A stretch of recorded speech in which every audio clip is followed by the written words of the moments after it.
চলো আজকে একটু ঘরের মাইক্রোওভেনটা ব্যবহার করা যাক। কি করব ভেবে ভেবে ভাবলাম ফ্রিজে রয়েছে একটু চিংড়ি মাছ ভাপাটাই করি, যেটা খুবই সহজে করা যায়। তো ইনগ্রিডিয়েন্টস কী লাগবে সেটা আর নতুন করে বলছি না, তার কারণ সেটা তোমরা সবাই অলরেডি জানো। আমি খালি নারকোলটা এখানে ব্যবহার করিনি, বাকি যা যা লাগে সবই দিয়েছি। চিংড়ি মাছটা মেশানোর আগে ক্যামেরাটা অন করতে ভুলে গেছি, যেটা আমি করে থাকি। হ্যাঁ, এবার মেন পার্ট, মাইক্রোওভেনের টেম্পারেচারটা সেট করা।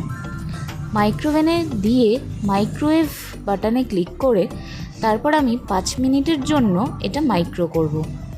আর তারপর যেটা ঘটবে সেইটা হবে অদ্ভুত একটা ম্যাজিক। দেখেছো কি দারুণ হয়েছে? যেমনি রং হয়েছে তেমনি হয়েছে দেখতে।